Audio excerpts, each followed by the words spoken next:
Imagine a country of the Western Hemisphere where medical care and education are regarded as fundamental constitutional right rather than a commodity, and so every citizen has access to both for free. A country with a literacy rate of 99.75%, where students have the best academic results in the region. A country that devotes over 50% of its budget on education and health, where universities have open admissions and are completely free, where life expectancy is about 80 years, where the infant mortality rate is the lowest in the continent, a country that has eradicated child malnutrition, the first country in the world to have eliminated mother-to-child transmission of the AIDS virus. Welcome to Cuba. All of these extraordinary achievements, unique in a developing country with limited resources, were achieved in spite of extreme hostility from just 90 miles from its shore. U.S. measures against Cuba have only gotten more stringent over time. In spite of all this, invasions, assassination attempts, financial boycotts, and the 1996 Helms-Burton Act that extended the embargo, turning it into a virtual blockade, the U.S. has shown it cares little about the Cuban people and a lot about its political interests.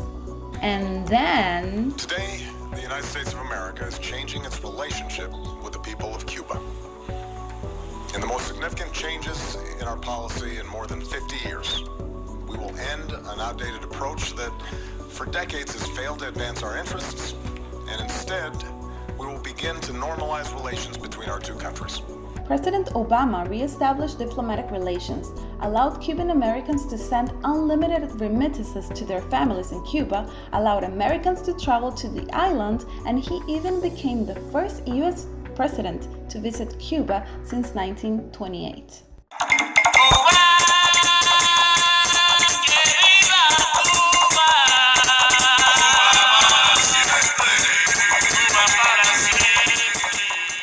Although the Helms-Burton Act continued in effect, the Obama administration used loopholes in the law to attempt to normalize relations between both countries.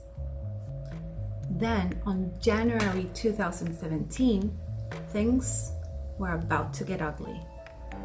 Therefore, effective immediately, I am canceling the last administration's completely one-sided deal with Cuba. However, measures implemented by Trump in rapid succession have inflicted even greater harm on the Cuban people. Restrictions on travel to Cuba, visa restrictions for Cuban officials, suspension of the issuance of visas in Havana, the expulsion of Cuban diplomats, the creation of a Cuban restricted list, sanctions against vessels that transport Venezuelan oil to Cuba, sanctions to the state company Cuba Metales due to its ties to Venezuela, activation of Title III of the Helms-Burton Act, limiting remittances, restrictions on U-turn transactions to Cuba, and the most recent one, visa reduction to Medical International Cooperation Program.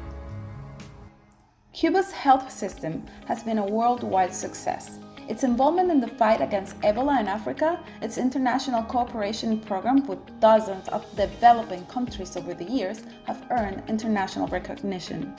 The US, however, seems not to understand an exchange based on cooperation and solidarity, which is on the heart of these programs. In 2006, George W. Bush created the Cuban Medical Professional Parole Program, specifically targeting Cuban medical personnel and providing them with incentive to defect when working outside of Cuba.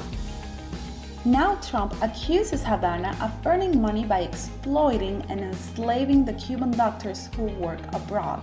The United States claims the Cuban government pockets more than 80% of the salary that Cuban doctors receive from their work abroad.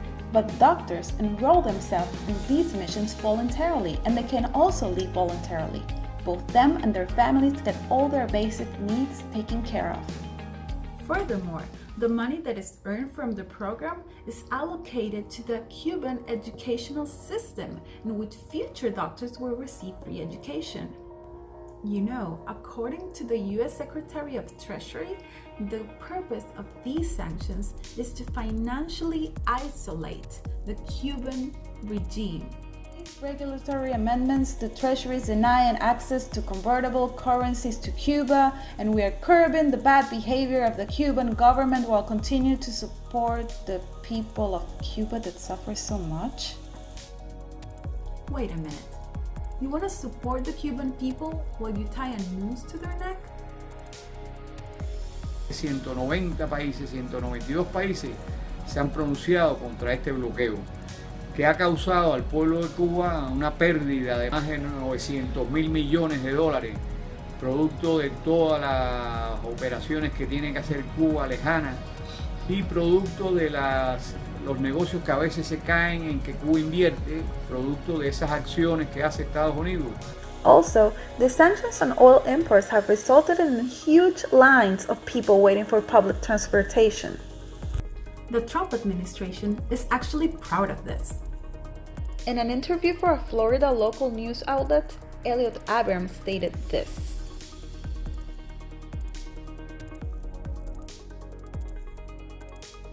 And how is this good for the Cuban people?